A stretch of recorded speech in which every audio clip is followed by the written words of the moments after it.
ನಮಸ್ಕಾರ ವೀಕ್ಷಕರೇ, ಪ್ರತಿಧ್ವನಿಗೆ ಸ್ವಾಗತ. ನಾನು ಪ್ರಹ್ಲಾದ್. ರಾಜ್ಯ ಸರ್ಕಾರದ ಮಹತ್ವಾಕಾಂಕ್ಷಿ ಯೋಜನೆ ಮಹಿಳೆಯರಿಗೆ ಆರ್ಥಿಕವಾಗಿ ಬಲ ನೀಡುವಂತ ಅತ್ಯಂತ ಮುಖ್ಯವಾದ ಕಾರ್ಯಕ್ರಮ. ಜೊತೆಗೆ ಸಾಕಷ್ಟು ಮಹಿಳೆಯರ ಜೀವನದಲ್ಲಿ ಒಂಥರ ಬದಲಾವಣೆಯನ್ನು ತರುವ ನಿಟ್ಟಿನಲ್ಲಿ ಈ ಯೋಜನೆ ಸಾಕಷ್ಟು ಕೆಲಸವನ್ನು ಮಾಡಿದೆ ಅಂತಾನೆ ಹೇಳ್ಬೋದಾಗಿರುವಂಥದ್ದು.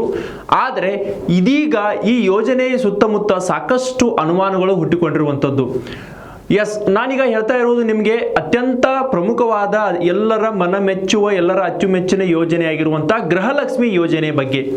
ಯಾಕಪ್ಪ ಈ ಗೃಹಲಕ್ಷ್ಮಿ ಯೋಜನೆ ಬಗ್ಗೆ ಇವತ್ತು ಮಾತನಾಡ್ತಿದ್ದೀವಿ ಅಂತಂದರೆ, ಗೃಹಲಕ್ಷ್ಮಿ ಯೋಜನೆಗೆ ಇವತ್ತು ಸಾಕಷ್ಟು ಎಲ್ಲೆಡೆ ಹೆಚ್ಚಿನ ವ್ಯಾಪಕ ಪ್ರಚಾರವು ಸಿಗ್ತಾ ಇರುವಂಥದ್ದು, ಎಲ್ಲರ ಮನವನ್ನು ಮುಟ್ಟಿರುವ ಅತ್ಯಂತ ಯಶಸ್ವಿ ಯೋಜನೆ ಆಗಿರುವಂಥದ್ದು. ಆದರೆ ಸದ್ಯ ರಾಜ್ಯದಲ್ಲಿರುವಂಥ ಕಾಂಗ್ರೆಸ್ ಸರ್ಕಾರದ ಈ ಯೋಜನೆ ಎಲ್ಲೋ ಒಂದು ಕಡೆ ಗ್ರಹಣ ಹಿಡಿತಾ ಎಂಬ ಪ್ರಶ್ನೆಗಳು ಮೂಡ್ತಾ ಇರುವಂಥದ್ದು. ಕಾರಣ ಇಷ್ಟೇ, ಗೃಹಲಕ್ಷ್ಮಿ ಯೋಜನೆಯಲ್ಲಿ ಸಾಕಷ್ಟು ಬ್ರಹ್ಮಾಂಡ ಭ್ರಷ್ಟಾಚಾರ ಆಗಿದೆ ಅನ್ನೋ ಸ್ಫೋಟಕ ಮಾಹಿತಿಯನ್ನ CAG ವರದಿಯಲ್ಲಿ ಬಹಿರಂಗವಾಗಿರುವಂಥದ್ದು. ಇದು ಸಾಕಷ್ಟು ರಾಜಕೀಯ ಹಗ್ಗ ಜಗ್ಗಾಟಕ್ಕೆ ಕಾರಣವಾಗುವ ಸಾಧ್ಯತೆಗಳನ್ನು ಇಲ್ಲಿ ನಾವು ತಳ್ಳಿ ಹಾಕುವಂತಿಲ್ಲ. ಹಾಗಾದ್ರೆ ಗೃಹಲಕ್ಷ್ಮಿ ಯೋಜನೆ ಎಷ್ಟು ಜನರಿಗೆ ಅನುಕೂಲವಾಗಿತ್ತು, ಜೊತೆಗೆ ಇಲ್ಲಿಯವರೆಗೆ ರಾಜ್ಯ ಸರ್ಕಾರದಿಂದ ಪಾವತಿಸಲ್ಪಟ್ಟ ಹಣ ಎಷ್ಟು ಜನ ಕರ್ನಾಟಕ ರಾಜ್ಯದಲ್ಲಿ ಈ ಯೋಜನೆ ಫಲಾನುಭವಿಗಳಾಗಿದ್ದಾರೆ ಅನ್ನೋದನ್ನ, ಜೊತೆಗೆ CAG ವರದಿಯಲ್ಲಿರುವ ಸ್ಫೋಟಕ ಅಂಶಗಳು ಯಾವುವು ಅನ್ನೋದನ್ನ ಈ ವಿಡಿಯೋದಲ್ಲಿ ತಿಳಿಯುವ ಸಂಕ್ಷಿಪ್ತ ಪ್ರಯತ್ನವನ್ನ ಮಾಡೋಣ. ಮುಖ್ಯವಾಗಿ ನೋಡಬೇಕಾದ್ರೆ ಗೃಹಲಕ್ಷ್ಮಿ ಯೋಜನೆ ಮುಖ್ಯಮಂತ್ರಿ ಸಿದ್ದರಾಮಯ್ಯನವರು ಯಾವಾಗ ಅಧಿಕಾರದಲ್ಲಿ ಬಂದ್ರು 2023ರಲ್ಲಿ, ಅವಾಗ ಇದೊಂದು ಯೋಜನೆಯನ್ನ ನುಡಿದಂತೆ ನಡೆದ್ರು. ಜೊತೆಗೆ ಈ ಯೋಜನೆಗೆ ಚಾಲನೆಯನ್ನ ನೀಡಿದ್ರು. ಆರಂಭದಲ್ಲಿ ಸಾಕಷ್ಟು ಯೋಜನೆ ಅಡೆತಡೆಗಳನ್ನು ಅನುಭವಿಸಿದ್ರು ಸಹ ಯೋಜನೆ ಯಶಸ್ವಿಯಾಗಿ ಕಾರ್ಯವನ್ನು ಮಾಡ್ತಾ ಬರ್ತಾ ಇತ್ತು. ಆದರೆ ರಾಜ್ಯ ಸರ್ಕಾರದಲ್ಲಿ ನಡೆದಂತ, ಜೊತೆಗೆ ಅದರಲ್ಲೂ ಈ ಯೋಜನೆಯ ಇಂಪ್ಲಿಮೆಂಟೇಷನ್ ಅಂದ್ರೆ ಕಾರ್ಯರೂಪಕ್ಕೆ ತರುವಂತ ಯೋಜನೆ ಆಗಿರುವ ಗೃಹಲಕ್ಷ್ಮಿ ಯೋಜನೆಗೆ ಮಹಿಳಾ ಮತ್ತು ಮಕ್ಕಳ ಕಲ್ಯಾಣ ಇಲಾಖೆಯು ಸಾಕಷ್ಟು ಹೆಚ್ಚಿನ ಪ್ರಾಬಲ್ಯವನ್ನ ಮೆರೆದಿತ್ತು. ಜೊತೆಗೆ ಇದಕ್ಕೆ ಎಲ್ಲ ರೀತಿಯಾದ ಬೆಂಬಲವನ್ನು ಸಹ ನೀಡಿತ್ತು. ಮುಖ್ಯವಾಗಿ ಈ ಯೋಜನೆಯ ಇಡೀ ಸಂಪೂರ್ಣ ಕಾರ್ಯನಿರ್ವಹಣೆಯು ಸಹ ಈ ಮಹಿಳಾ ಮತ್ತು ಮಕ್ಕಳ ಕಲ್ಯಾಣ ಇಲಾಖೆಯ ಅಡಿಯಲ್ಲಿ ನಡೀತಾ ಇತ್ತು. ಆದರೆ ಇದೀಗ CAG ವರದಿಗೆ ಸಂಬಂಧಪಟ್ಟ ಅಂಶಗಳನ್ನು ನೋಡಿದಾಗ ಅರ್ಥ ಆಗುತ್ತೆ. CAG ವರದಿಯನ್ನ ನೀಡುವ ಮುನ್ನ ಮಹಿಳಾ ಮತ್ತು ಮಕ್ಕಳ ಕಲ್ಯಾಣ ಇಲಾಖೆಯನ್ನ ಸಂಪರ್ಕಿಸಿತ್ತು. ಜೊತೆಗೆ ಗೃಹಲಕ್ಷ್ಮಿ ಯೋಜನೆಗೆ ಸಂಬಂಧಿಸಿದ ಸಂಪೂರ್ಣ ದಾಖಲಾತಿಗಳನ್ನ, ಜೊತೆಗೆ ಕಡತಗಳನ್ನ ತಮಗೆ ನೀಡುವಂತೆ ಮನವಿ ಮಾಡಿತ್ತು. ಆದರೆ ಮಹಿಳಾ ಮತ್ತು ಮಕ್ಕಳ ಕಲ್ಯಾಣ ಇಲಾಖೆ ಇದಕ್ಕೆ ಯಾವುದೇ ರೀತಿಯಾಗಿ ಸಕಾರಾತ್ಮಕವಾಗಿ ಸ್ಪಂದಿಸಿಲ್ಲ ಎಂಬ ಆರೋಪಗಳು ಸಹ ಕೇಳಿ ಬಂದಿರುವಂತದ್ದು. ಈ ಕುರಿತು ಈಗಾಗಲೇ ರಾಜ್ಯ ಸರ್ಕಾರವು ಸಹ ಸಾಕಷ್ಟು ಗಂಭೀರವಾಗಿ ಈ ವಿಚಾರವನ್ನ ಪರಿಗಣನೆಗೆ ತೆಗೆದುಕೊಂಡಿರುವುದು ಇದೊಂದು ವಿಚಾರ. ಆದರೆ ಮತ್ತೊಂದು ವಿಚಾರ, ಈಗಾಗಲೇ ಸದ್ಯ ರಾಜ್ಯದಲ್ಲಿ ಗ್ಯಾರಂಟಿ ಯೋಜನೆಗಳ ಪರಿಷ್ಕರಣೆ ವಿಚಾರ ಸದ್ದು ಮಾಡ್ತಾ ಇರುವಂತದ್ದು.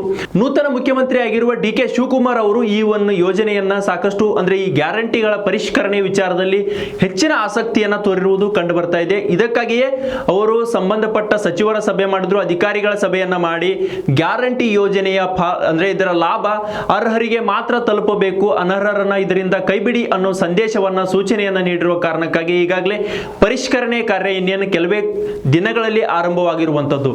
ಆದರೆ ಈ ನಡುವೆ ಮುಖ್ಯಮಂತ್ರಿ DK ಶಿವಕುಮಾರ್ ಅವರು ನಡೆದ ಸಭೆಯಲ್ಲಿ, ಅಂದ್ರೆ ತಾವು ನಡೆಸಿದ ಸಭೆಯಲ್ಲಿ ಯಾವೆಲ್ಲ ವಿಚಾರಗಳು ಚರ್ಚೆ ಆಗಿದ್ವು ಅನ್ನೋದನ್ನ ಇಲ್ಲಿ ನಾವು ಸೂಕ್ಷ್ಮವಾಗಿ ನೋಡಬೇಕಾದ್ರೆ, ಇದೇ CAG ವರದಿಯಲ್ಲಿರುವ ಅಂಶಗಳು ಮುಖ್ಯಮಂತ್ರಿ DK ಶಿವಕುಮಾರ್ ಅವರ ನೇತೃತ್ವದಲ್ಲಿ ನಡೆದ ಸಭೆಯಲ್ಲಿ ಸದ್ದು ಮಾಡಿದ್ವು. ಜೊತೆಗೆ ಯಾಕೆ ಸರ್ಕಾರದ ಯೋಜನೆಗಳು, ಅದರಲ್ಲೂ ಮುಖ್ಯವಾಗಿ ಗೃಹಲಕ್ಷ್ಮಿ ಯೋಜನೆ ಯಾಕೆ ಇಷ್ಟು ವೈಫಲ್ಯವನ್ನು ಕಾಣ್ತಾ ಇದೆ ಅನ್ನೋದು ಸಾಕಷ್ಟು ಸರ್ಕಾರಕ್ಕೂ ತಲೆನೋವಾಗಿತ್ತು. ಆದರೆ ಈ CAG ವರದಿಯಲ್ಲಿರುವ ಅಂಶಗಳನ್ನ ನೋಡಿದಾಗ ಅರ್ಥ ಆಯಿತು, ಸರ್ಕಾರಕ್ಕೂ ಅದರ ಬಗ್ಗೆ ಗಂಭೀರತೆ ಮೂಡಿತು. ಇದರಲ್ಲಿ ಲೋಪವಾಗಿದೆ, ಜೊತೆಗೆ ಯೋಜನೆ ಹಳ್ಳ ಹಿಡಿದಿದೆ ಅನ್ನೋದು ಸರ್ಕಾರಕ್ಕೆ ಸ್ಪಷ್ಟವಾಯಿತು. ಆಗ ಗ್ಯಾರಂಟಿ ಯೋಜನೆ, ಅದರಲ್ಲೂ ಗೃಹಲಕ್ಷ್ಮಿ ಯೋಜನೆ ಪರಿಷ್ಕರಣೆಗೆ ಸರ್ಕಾರ ಮುಂದಾಗಿರುವಂತದ್ದು. ಹಾಗಾದ್ರೆ CAG ವರದಿಯಲ್ಲಿ ಯಾವ ರೀತಿಯಾದ ಅಂಶಗಳಿವೆ, ಯಾವೆಲ್ಲ ಲೋಪಗಳನ್ನು CAG ವರದಿ ಎತ್ತಿ ತೋರಿಸಿದೆ, ಮಹಿಳಾ ಮತ್ತು ಮಕ್ಕಳ ಕಲ್ಯಾಣ ಇಲಾಖೆ ಅಡಿಯಲ್ಲಿ ಜಾರಿಯಾಗಿರುವ ಈ ಗೃಹಲಕ್ಷ್ಮಿ ಯೋಜನೆಗೆ ಸಂಬಂಧಪಟ್ಟಂತೆ CAG ವರದಿ ಯಾವೆಲ್ಲ ಸ್ಫೋಟಕವಾದ ಅಂಶಗಳನ್ನ, ಮಾಹಿತಿಗಳನ್ನ ಬಯಲಿಗೆಳೆದಿದೆ ಅನ್ನೋದು ಸಾಕಷ್ಟು ಎಲ್ಲರಿಗೂ ಕುತೂಹಲಕಾರಿ ವಿಚಾರ. ಅದ್ರ ಬಗ್ಗೆ ನಾನು ನಿಮಗೆ ಸಂಕ್ಷಿಪ್ತ ಮಾಹಿತಿ ಕೊಡುವ ಪ್ರಯತ್ನವನ್ನ ಮಾಡ್ತೀನಿ. ಮುಖ್ಯವಾಗಿ ನೋಡಬೇಕಾದ್ರೆ ರಾಜ್ಯದ ಗೃಹಲಕ್ಷ್ಮಿ ಯೋಜನೆಯ ವಿಚಾರದಲ್ಲಿ CAG ಅಂದ್ರೆ ಮಹಿಳಾ ಮತ್ತು ಮಕ್ಕಳ ಕಲ್ಯಾಣ ಇಲಾಖೆಯಲ್ಲಿ ನಡೆದಿರುವ ಬ್ರಹ್ಮಾಂಡ ಭ್ರಷ್ಟಾಚಾರದ ಒಂದು ವಾಸ್ತವತೆಯನ್ನ ಕರಾಳತೆಯನ್ನ ತೆರೆದಿಡುವ ಒಂದು ಪ್ರಯತ್ನವನ್ನ ತನ್ನ ವರದಿಯಲ್ಲಿ ಮಾಡಿರುವಂತದ್ದು ಇಲ್ಲಿ ಸ್ಪಷ್ಟವಾಗಿ ಅರ್ಥ ಆಗುತ್ತೆ. ಸದ್ಯ ರಾಜ್ಯದಲ್ಲಿ 1.30 ಕೋಟಿಯಷ್ಟು ಗೃಹಲಕ್ಷ್ಮಿ ಯೋಜನೆಯ ಫಲಾನುಭವಿಗಳಿದ್ದು, ಅಂದ್ರೆ ಇದು ದೊಡ್ಡ ಮಟ್ಟದ ಸಂಖ್ಯೆ. ಇದು ಈ ಎಲ್ಲ ಫಲಾನುಭವಿಗಳಿಗೂ ಸಹ ಸರ್ಕಾರ ಯೋಜನೆ ಅಡಿಯಲ್ಲಿ ಪ್ರತಿ ತಿಂಗಳು 2,000 ರೂಪಾಯಿ ಹಣವನ್ನ ಡಿಬಿಟಿ ಮೂಲಕ ಪಾವತಿ ಮಾಡುತ್ತಿರುವುದು ಸಾಕಷ್ಟು ಒಂದು ಮೆಚ್ಚುಗೆ ಯೋಜನೆ ಅಂತಾನೆ ಹೇಳ್ಬೋದು. ಯಾಕಂದ್ರೆ ಗ್ರಾಮೀಣ ಭಾಗದಂತ ಮಹಿಳೆಯರಿಗೆ ಆರ್ಥಿಕ ಸಬಲೀಕರಣಕ್ಕಾಗಿ ಈ ಒಂದು ಯೋಜನೆಯನ್ನ ರಾಜ್ಯ ಸರ್ಕಾರ ಜಾರಿಗೆ ತಂದಿತ್ತು. ಆದರೆ ಇಷ್ಟು ಫಲಾನುಭವಿಗಳನ್ನ ಹೊಂದಿರುವಂತ ಇದೊಂದು ಯಶಸ್ವಿ ಯೋಜನೆ, ಅತ್ಯಂತ ದೊಡ್ಡ ಯೋಜನೆ ಅಂತಾನೆ ಹೆಸರನ್ನ ಪಡೆದಿರುವಂತದ್ದು. ಆದ್ರೆ ಈವರೆಗೆ ಈ ಯೋಜನೆಗೆ ತಕ್ಕಂತೆ ರಾಜ್ಯ ಸರ್ಕಾರ ಒಟ್ಟು 75,000 ಕೋಟಿಯಷ್ಟು ಹಣವನ್ನ ಪಾವತಿ ಮಾಡಿರುವಂತದ್ದು. ಅಂದ್ರೆ ಫಲಾನುಭವಿಗಳ ಖಾತೆಗೆ ಇಷ್ಟು ಮೊತ್ತದ ಹಣವನ್ನ ರಾಜ್ಯ ಸರ್ಕಾರ ಪಾವತಿ ಮಾಡಿರುವಂತದ್ದು. ಮತ್ತೊಂದು ಮುಖ್ಯವಾದ ವಿಚಾರವನ್ನು ನೋಡಬೇಕಾದ್ರೆ ಸಿಎಜಿ ವರದಿಯಲ್ಲಿ ಉಲ್ಲೇಖಿಸಿರುವ ಅಂಶಗಳನ್ನು ನೋಡಬೇಕಾದ್ರೆ 19,000ಕ್ಕೂ ಹೆಚ್ಚಿನ ಫಲಾನುಭವಿಗಳು ಸಹ ಒಂದೇ ಬ್ಯಾಂಕ್ ಖಾತೆಯನ್ನ ಹೊಂದಿರುವುದು ಇಲ್ಲಿ ಸಿಎಜಿ ವರದಿಯಲ್ಲಿ ಬಯಲಾಗಿರುವಂತದ್ದು. ಇದು ನಿಜಕ್ಕೂ ಅತ್ಯಂತ ಆತಂಕಕಾರಿ ವಿಚಾರ. 19,000ದಷ್ಟು ಫಲಾನುಭವಿಗಳು ಒಂದೇ ಬ್ಯಾಂಕ್ ಖಾತೆಯನ್ನು ಹೇಗೆ ಹೊಂದಿದ್ರು ಅನ್ನೋದು ಇಲ್ಲಿ ಪ್ರಶ್ನೆ ಮೂಡುತ್ತೆ. ಜೊತೆಗೆ ಮತ್ತೊಂದು ವಿಚಾರ ನೋಡಬೇಕಾದ್ರೆ ಈ ಒಂದು ವರದಿಯಲ್ಲಿರುವ ಈ ಒಂದು ಫಲಾನುಭವಿಗಳ ಸಂಖ್ಯೆಯ ಅಥವಾ ಖಾತೆಗಳ ವಿಚಾರದಲ್ಲಿ ಅರ್ಥ ನೋಡಬೇಕಾದ್ರೆ ಡಿಬಿಟಿ ವಿಚಾರಕ್ಕೆ ಇಲ್ಲಿ ಡಿಬಿಟಿ ವ್ಯವಸ್ಥೆಯ ಮೇಲೆ ಸಾಕಷ್ಟು ಒಂದು ಪ್ರಶ್ನೆಗಳನ್ನ ಮೂಡಿಸುತ್ತೆ. ಡಿಬಿಟಿ ವ್ಯವಸ್ಥೆಯಲ್ಲಿನ ಪಾರದರ್ಶಕತೆಯನ್ನ ನಾವಿಲ್ಲಿ ಇವತ್ತು ಪ್ರಶ್ನೆ ಮಾಡಬೇಕಾದ ಒಂದು ಸನ್ನಿವೇಶವನ್ನ ಸಿಎಜಿ ವರದಿಯಲ್ಲಿರುವ ಅಂಶಗಳು ತಂದಿಟ್ಟಿರುವಂತದ್ದು. ಸಿಎಜಿ ವರದಿಯಲ್ಲಿರುವ ಈ ರೀತಿಯಾದ ಗಂಭೀರ ಅಂಶಗಳು ರಾಜ್ಯ ಸರ್ಕಾರಕ್ಕೂ ನಿಜಕ್ಕೂ ಶಾಕ್ ಅನ್ನ ನೀಡಿರುವಂತದ್ದು. ಹೀಗೆಲ್ಲ ಆಗೋದಕ್ಕೆ ಕಾರಣ ಯಾರು ಅನ್ನೋದನ್ನ ಖುದ್ದು ಸರ್ಕಾರದ ಮುಖ್ಯ ಕಾರ್ಯದರ್ಶಿ ಅವರು ಸಹ ಇದರ ಬಗ್ಗೆ ಹೆಚ್ಚಿನ ತಲೆಯನ್ನ ಕೆಡಿಸಿಕೊಂಡಿರುವುದು ಇಲ್ಲಿ ಸ್ಪಷ್ಟವಾಗಿ ಅರ್ಥವಾಗುತ್ತೆ. ಆ ರೀತಿಯಾದ ಒಂದು ಪ್ರಕ್ರಿಯೆಗಳು ಸಹ ಈ ಒಂದು ಸಿಎಜಿ ವರದಿಯಲ್ಲಿರುವ ಅಂಶಗಳ ಪತ್ತೆಗಾಗಿ ಅದರಲ್ಲಿನ ಅಂಶಗಳಲ್ಲಿ ಯಾವೆಲ್ಲ ಲೋಪದೋಷಗಳು ಇವೆ, ಅಂದ್ರೆ ಗೃಹಲಕ್ಷ್ಮಿ ಯೋಜನೆಯ ಹಿಂದೆ ಯಾವೆಲ್ಲ ಲೋಪದೋಷಗಳು ಇವೆ ಅನ್ನೋದನ್ನ ಸಿಎಜಿ ವರದಿ ಉಲ್ಲೇಖಿಸಿರುವಂತೆ ಅದರಲ್ಲಿ ಯಾಕೆ ಹೀಗಾಯ್ತು ಅನ್ನೋದನ್ನ ಪರಿಶೀಲಿಸಲು ಖುದ್ದು ಸಿಎಸ್ ಅಂದ್ರೆ ಸರ್ಕಾರದ ಮುಖ್ಯ ಕಾರ್ಯದರ್ಶಿ ಅವರು ಸಹ ಇದಕ್ಕೆ ಒಂದು ಸೂಚನೆಯನ್ನ ನೀಡಿರುವಂತದ್ದು ಇಲ್ಲಿ ಅರ್ಥವಾಗ್ತಾ ಇದೆ. ಮತ್ತೊಂದು ವಿಚಾರ ನೋಡಬೇಕಾದ್ರೆ ಡಿಬಿಟಿ ವ್ಯವಸ್ಥೆಯ ಒಂದು ಅಂದ್ರೆ ವಿಶ್ವಾಸಾರ್ಹತೆ ನಂಬಿಕೆಯ ಪ್ರಶ್ನೆಯ ಜೊತೆಗೆ 8,995 ಬ್ಯಾಂಕ್ ಖಾತೆಗಳಿಗೆ 1.80 ಕೋಟಿಯಷ್ಟು ಹಣವನ್ನ ಡಬಲ್ ಪೇಮೆಂಟ್ ಅನ್ನ ಮಾಡಲಾಗಿರುವಂತದ್ದು. ಅಂದ್ರೆ ಪುನರಾವರ್ತಿತವಾಗಿ ಇಷ್ಟು ಖಾತೆಗಳಿಗೆ ಗೃಹಲಕ್ಷ್ಮಿ ಯೋಜನೆಯ ಹಣವನ್ನ ಪುನರಾವರ್ತನೆ ಮಾಡಿರುವುದು ಸಹ ಇಲ್ಲಿ ಸಿಎಜಿ ವರದಿಯಲ್ಲಿ ಬಯಲಾಗಿರುವಂತದ್ದು. ಜೊತೆಗೆ ಅಲ್ಲಿ ಉಲ್ಲೇಖವೂ ಸಹ ಆಗಿರುವಂತದ್ದು ಇಲ್ಲಿ ಅರ್ಥ ಆಗ್ತಾ ಇದೆ. ಮುಖ್ಯವಾಗಿ ನೋಡಬೇಕಾದ್ರೆ ಈ ಗೃಹಲಕ್ಷ್ಮಿ ಯೋಜನೆಯ ಲಾಭವನ್ನ ಪಡೆಯುವುದು ಕೇವಲ ಅಂದ್ರೆ ಸರ್ಕಾರ ನಿಗದಿಪಡಿಸಿರುವ ಮಾನದಂಡದ ಅಡಿಯಲ್ಲಿ ಯಾವೆಲ್ಲ ಫಲಾನುಭವಿಗಳು ಬರ್ತಾರೋ ಅವರಷ್ಟೇ ಗೃಹಲಕ್ಷ್ಮಿ ಯೋಜನೆಯನ್ನ ಪಡೆಯಬೇಕಾಗಿರುವಂತದ್ದು. ಇನ್ನೊಂದು ಸಿಎಜಿ ವರದಿಯಲ್ಲಿ ಅಂಶವಾಗಿ ಅಂದ್ರೆ ಉಲ್ಲೇಖವಾಗಿರುವ ಅಂಶವನ್ನು ನೋಡಿದ್ರೆ 10,36,308 ಫಲಾನುಭವಿಗಳು ತಮ್ಮ ಖಾತೆಯನ್ನ ಅಂದ್ರೆ ತಮ್ಮ ಬ್ಯಾಂಕ್ ಖಾತೆಗಳನ್ನ ಬದಲಾಯಿಸಿರುವುದು ಸಹ ಇಲ್ಲಿ ಪತ್ತೆಯಾಗಿರುವಂತದ್ದು. ಇದು ನಿಜಕ್ಕೂ ಕಳವಳಕಾರಿ ವಿಚಾರ. 10 ಲಕ್ಷದಷ್ಟು ಫಲಾನುಭವಿಗಳು ತಮ್ಮ ಬ್ಯಾಂಕ್ ಖಾತೆಗಳನ್ನ ಮೇಲಿಂದ ಮೇಲೆ ಬದಲಾಯಿಸಿರುವುದು ಸಹ ಇಲ್ಲಿ ಸ್ಪಷ್ಟವಾಗಿ ಸಿಎಜಿ ವರದಿಯಲ್ಲಿ ಅಂದ್ರೆ ಬಯಲಾಗಿರುವಂತಹ ಸತ್ಯವಾಗಿರುವಂತದ್ದು, ಜೊತೆಗೆ ಸಂಗತಿಯಾಗಿರುವಂತದ್ದು. ಇನ್ನೊಂದು ಆಘಾತಕಾರಿ ಸಂಗತಿ ಅಂದ್ರೆ ಸಿಎಜಿ ವರದಿಯಲ್ಲಿ ಬಯಲಾಗಿರುವ ಆಘಾತಕಾರಿ ಸಂಗತಿಯನ್ನು ನೋಡಿದಾಗ ಅರ್ಥ ಆಗುತ್ತೆ. 23,262 ಫಲಾನುಭವಿಗಳು ಬ್ಯಾಂಕ್ ಖಾತೆಯನ್ನೇ ಹೊಂದಿಲ್ಲ. ಅರೆ, ಬ್ಯಾಂಕ್ ಖಾತೆಯನ್ನೇ ಹೊಂದಿಲ್ಲ, ಹಣ ಹೇಗೆ ಜಮೆ ಆಯ್ತು ಅನ್ನೋ ಪ್ರಶ್ನೆ ನಿಮಗೂ ಮೂಡಿರಬಹುದು. ಅದರಂತೆ ಸರ್ಕಾರಕ್ಕೂ ಮೂಡಿದೆ. ಜೊತೆಗೆ ಖುದ್ದಾಗಿ ಸರ್ಕಾರದ ಮುಖ್ಯ ಕಾರ್ಯದರ್ಶಿಯಾಗಿರುವ ಅವರಿಗೂ ಸಹ ಈ ಒಂದು ಪ್ರಶ್ನೆ ಮೂಡ್ತಾ ಇರುವಂತದ್ದು. ಇದು ದಿಗ್ಭ್ರಮೆ ಮೂಡಿಸುವಂತ ಪ್ರಶ್ನೆ. ಬ್ಯಾಂಕ್ ಖಾತೆಯನ್ನೇ ಹೊಂದಿಲ್ಲ, ಹಣ ಹೇಗೆ ಜಮಾ ಆಯಿತು ಅನ್ನೋದು ಸ್ವಾಭಾವಿಕವಾಗಿ ಎಲ್ಲರಲ್ಲೂ ಮೂಡುವ ಪ್ರಶ್ನೆ. ಆದರೆ ಕರ್ನಾಟಕ ಸರ್ಕಾರದ ಈ ಯೋಜನೆ ಅಡಿಯಲ್ಲಿ ಯಾವೆಲ್ಲ ರೀತಿಯಾಗಿ ಭ್ರಷ್ಟಾಚಾರ ಎಸಗಲಾಗಿದೆ ಅನ್ನೋದು ಈ ಒಂದು ಬ್ಯಾಂಕ್ ಖಾತೆ ವಿಚಾರವನ್ನು ನೋಡಿದಾಗ ನಮಗೆ ಅರ್ಥ ಆಗುತ್ತೆ. ಆದರೂ ಸಹ ಇಷ್ಟೆಲ್ಲ ಫಲಾನುಭವಿಗಳಿಗೂ ಅಂದ್ರೆ ಈ ಎಲ್ಲ ಬ್ಯಾಂಕ್ ಖಾತೆಗಳಿಗೂ ಹಣ ವರ್ಗಾವಣೆಯಾಗಿದೆ. 23,262 ಫಲಾನುಭವಿಗಳಿಗೆ ಸರ್ಕಾರದಿಂದ ಗೃಹಲಕ್ಷ್ಮಿ ಯೋಜನೆಯ ಹಣ ವರ್ಗಾವಣೆಯಾಗಿದೆ. ಇದು ಎಷ್ಟು ನಂಬಲು ಸಾಧ್ಯ ಅನ್ನೋದನ್ನ ನೀವೇ ಯೋಚನೆ ಮಾಡಿ. ಯಾವ ರೀತಿಯಾದ ಒಂದು ಭ್ರಷ್ಟಾಚಾರ ಎಸಗಿದ್ದಾರೆ, ಎಷ್ಟು ಲೂಟಿಯನ್ನ ಮಾಡಿದ್ದಾರೆ ಅನ್ನೋದು ಇಲ್ಲಿ ಸ್ಪಷ್ಟವಾಗಿ ಅರ್ಥ ಆಗುತ್ತೆ.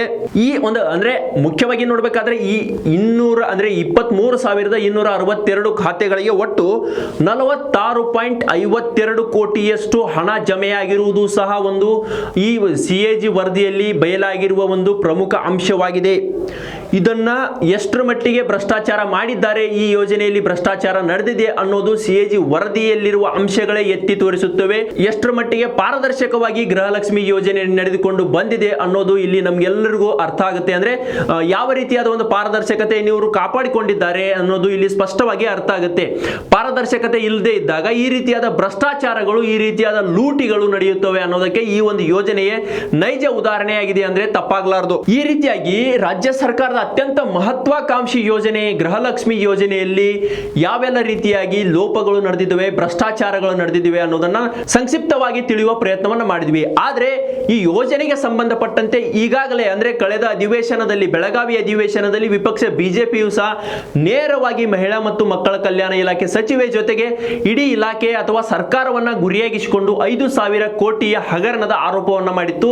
ಆಗ ರಾಜ್ಯ ಸರ್ಕಾರ ಕುಂಟು ನೆಪ ಹೇಳಿ ಇಲ್ಲ ಸಲ್ಲದ ಸಬೂಬುಗಳನ್ನ ಹೇಳಿ ಜಾರಿಕೊಂಡಿತ್ತು. ಆದರೆ ಅಂತಿಮವಾಗಿ ಗೃಹಲಕ್ಷ್ಮಿ ಯೋಜನೆಗೆ ಸಂಬಂಧಪಟ್ಟಂತೆ ಅದರಲ್ಲಿ ನಡೆದಿರುವ ಬ್ರಹ್ಮಾಂಡ ಭ್ರಷ್ಟಾಚಾರಕ್ಕೆ ಸಂಬಂಧಪಟ್ಟಂತೆ CAG ವರದಿ ಸಂಪೂರ್ಣವಾಗಿ ರಾಜ್ಯ ಸರ್ಕಾರದ ಮುಖವನ್ನ ಬಟಾಬಯಲು ಮಾಡಿರುವಂತದ್ದು. ಮಹಿಳಾ ಮತ್ತು ಮಕ್ಕಳ ಕಲ್ಯಾಣ ಇಲಾಖೆಯಲ್ಲಿ ಯಾವ ರೀತಿಯಾದ ಆಡಳಿತ ನಡೆಯುತ್ತಿದೆ ಅನ್ನೋದನ್ನ ಈ ಒಂದು CAG ವರದಿಯಲ್ಲಿರುವ ಈ ಒಂದು ಭ್ರಷ್ಟಾಚಾರಕ್ಕೆ ಸಂಬಂಧಪಟ್ಟಿರುವ ಲೂಟಿ ಅಂದ್ರೆ ಗೃಹಲಕ್ಷ್ಮಿ ಯೋಜನೆ ಹೆಸರಲ್ಲಿ ಲೂಟಿ ಆಗಿರುವ ಹಣವನ್ನು ನೋಡಿದಾಗ ಅರ್ಥ ಆಗುತ್ತೆ. ಸರ್ಕಾರದಲ್ಲಿ ಯಾವ ರೀತಿಯಾದ ಪಾರದರ್ಶಕ ಯೋಜನೆಗಳು ಬರುತ್ತವೆ, ಅದು ಎಷ್ಟರ ಮಟ್ಟಿಗೆ ಇಂಪ್ಲಿಮೆಂಟ್ ಆಗುತ್ತೆ, ಜೊತೆಗೆ ಅದರ ಆಶೆ ಆಕಾಂಕ್ಷೆಗಳು ಆಶೋತ್ತರಗಳು ಎಷ್ಟರ ಮಟ್ಟಿಗೆ ಪ್ರಾಮಾಣಿಕವಾಗಿ ತಲುಪುತ್ತವೆ, ಈಡೇರುತ್ತವೆ ಅನ್ನೋದು ಈ ರೀತಿಯಾದ ಗೃಹಲಕ್ಷ್ಮಿ ಯೋಜನೆ ನೋಡಿದಾಗ ನಮಗೆ ಅರ್ಥ ಆಗುತ್ತೆ. ಸರ್ಕಾರ ಹೇಳುತ್ತೆ ಈ ರೀತಿಯಾಗಿ ನಾವು ಅಂದ್ರೆ ಮಹಿಳೆಯರನ್ನ ಆರ್ಥಿಕವಾಗಿ ಸಬಲರನ್ನಾಗಿ ಮಾಡ್ತೀವಿ, ಅವರು ಯಾರ ಮೇಲೆ ಡಿಫೆಂಡ್ ಆಗಿರಬಾರ್ದು, ಅವರು ಸ್ವಂತ ಸ್ವಾಭಿಮಾನಿಗಳಾಗಿ ಬದುಕಬೇಕು ಅನ್ನೋ ನಿಟ್ಟಿನಲ್ಲಿ ನಾವು ಗೃಹಲಕ್ಷ್ಮಿ ಯೋಜನೆಯನ್ನು ತಂದಿದ್ದೀವಿ ಅನ್ನೋದನ್ನ.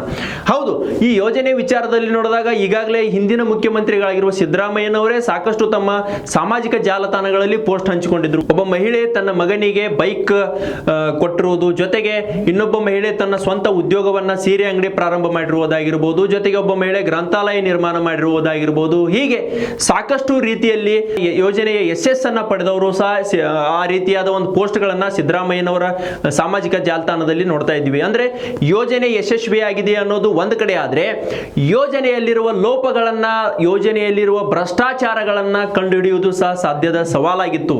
ಆದ್ರೆ ಬಿಜೆಪಿ ಈ ಕುರಿತು ಆರೋಪವನ್ನು ಮಾಡಿತ್ತು, ಟೀಕೆ ಟಿಪ್ಪಣಿಗಳನ್ನು ಮಾಡಿತ್ತು, ಬಹಿರಂಗವಾಗಿಯೇ ಟೀಕೆ ಟಿಪ್ಪಣಿಗಳನ್ನು ಮಾಡುವುದರ ಜೊತೆಗೆ ದಾಖಲೆಗಳ ಬಿಡುಗಡೆಗೂ ಸಹ ಮುಂದಾಗಿತ್ತು. ಅಷ್ಟರ ಮಟ್ಟಿಗೆ ಈ ಒಂದು ವಾಕ್ಸಮರ, ಟೀಕೆ ಟಿಪ್ಪಣಿ, ರಾಜಕೀಯ ಈ ಗೃಹಲಕ್ಷ್ಮಿ ವಿಚಾರಕ್ಕೆ ಸಂಬಂಧಪಟ್ಟಂತೆ ನಡೆದಿತ್ತು. ಆದರೆ ರಾಜ್ಯ ಸರ್ಕಾರ ಆ ಒಂದು ಸಂದರ್ಭದಲ್ಲಿ ತಪ್ಪಿಸಿಕೊಂಡಿತ್ತು ಅಂತಾನೆ ಹೇಳ್ಬೋದು. ಆದ್ರೆ ಅಂತಿಮವಾಗಿ ನೋಡಬೇಕಾದ್ರೆ ಈ CAG ವರದಿಯಲ್ಲಿರುವ ಅಂಶಗಳನ್ನೇ ಅಂದ್ರೆ ಗಂಭೀರವಾಗಿ ಪರಿಗಣಿಸಿರುವ ಮುಖ್ಯಮಂತ್ರಿ DK ಶಿವಕುಮಾರ್ ಅವರು ಗ್ಯಾರಂಟಿ ಯೋಜನೆಗಳ ಪರಿಷ್ಕರಣೆಗೆ ಕಠಿಣ ಒತ್ತನ್ನು ನೀಡಿರುವಂತದ್ದು. ಈ ಕಾರಣಕ್ಕಾಗಿ ಅಧಿಕಾರಿಗಳಿಗೆ ಸೂಚನೆಯನ್ನು ನೀಡಿ ಗೃಹಲಕ್ಷ್ಮಿ ಯೋಜನೆ ಸೇರಿದಂತೆ ರಾಜ್ಯ ಸರ್ಕಾರದ ಎಲ್ಲ ಯೋಜನೆಗಳಲ್ಲಿ, ಪ್ರತಿಯೊಂದು ಕಾರ್ಯಕ್ರಮಗಳಲ್ಲಿ ಯಾವುದೇ ರೀತಿಯಾದ ಲೋಪಗಳು ಬರಬಾರದು, ಅರ್ಹರಿಗೆ ಸರ್ಕಾರದ ಯೋಜನೆಯ ಲಾಭಗಳು ತಲುಪಬೇಕು ಅನ್ನೋ ನಿಟ್ಟಿನಲ್ಲಿ ಅವರು ಈಗಾಗಲೇ ಪರಿಷ್ಕರಣೆಗೆ ಅಧಿಕಾರಿಗಳಿಗೆ ಸೂಚಿಸಿರುವಂತದ್ದು.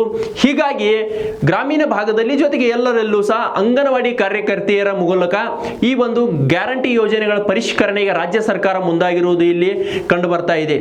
ಆದ್ರೆ ಇಲ್ಲಿ ನಾವು ನೋಡಬೇಕಾದ್ರೆ ರಾಜ್ಯ ಸರ್ಕಾರ ಈ ರೀತಿಯಾದ ಯೋಜನೆಯನ್ನ ನೀಡಿತ್ತು, ಜೊತೆಗೆ ಅರ್ಹರಿಗೆ ತಲುಪಿಸುವಲ್ಲಿ ರಾಜ್ಯ ಸರ್ಕಾರ ವಿಫಲವಾಯಿತು ಅಥವಾ ತಾಂತ್ರಿಕ ದೋಷಗಳಾದವು ಅನ್ನೋದು ಇಲ್ಲಿ ಪ್ರಶ್ನೆ ಮೂಡ್ತಾ ಇರುವಂತದ್ದು. ಆದ್ರೆ ಸದ್ಯದ ಮಟ್ಟಿಗೆ ನೋಡಬೇಕಾದ್ರೆ CAG ವರದಿ ಸಾಕಷ್ಟು ಸದ್ದು ಮಾಡ್ತಾ ಇದೆ, ಸಾಕಷ್ಟು ವಿಪಕ್ಷಗಳಿಗೆ ಆಹಾರವೂ ಕೂಡ ಆಗುವಂತ ಸಾಧ್ಯತೆಗಳನ್ನ ನಾವಿಲ್ಲಿ ತಳ್ಳಿ ಹಾಕುವಂತಿಲ್ಲ. ಆದರೆ ಮುಖ್ಯಮಂತ್ರಿ DK ಶಿವಕುಮಾರ್ ಅವರು ಮುಂದಿನ ಹೆಜ್ಜೆಯನ್ನ ಯಾವ ರೀತಿಯಾಗಿಡ್ತಾರೆ, ಈ ಯೋಜನೆಯಲ್ಲಿ ಲೋಪ ಎಸಗಿದವರ ವಿರುದ್ಧ ಕ್ರಮ ಕೈಗೊಳ್ತಾರ, ಈ ಯೋಜನೆಯ ಒಂದು ಅಕ್ರಮದಲ್ಲಿ ಯಾರೆಲ್ಲ ಭಾಗಿಯಾಗಿದ್ದಾರೆ ಅವರಿಗೆ ಶಿಕ್ಷೆಯನ್ನ ನೀಡ್ತಾರಾ ಅನ್ನೋದು ಸಾಕಷ್ಟು ಇಲ್ಲಿ ಕುತೂಹಲಕಾರಿ ವಿಚಾರವಾಗಿರುವಂತದ್ದು. ನಿರಂತರ ಅಪ್ಡೇಟ್ಸ್ಗಳಿಗಾಗಿ ನೋಡ್ತಾ ಇರಿ ಪ್ರತಿಧ್ವನಿ ನ್ಯೂಸ್. ಹೆಚ್ಚಿನ ವಿಡಿಯೋಗಳಿಗೆ ಪ್ರತಿಧ್ವನಿ ಯೂಟ್ಯೂಬ್ ಚಾನೆಲ್ ಸಬ್ಸ್ಕ್ರೈಬ್ ಮಾಡಿ, ಬೆಲ್ ಐಕಾನ್ ಕ್ಲಿಕ್ ಮಾಡಿ.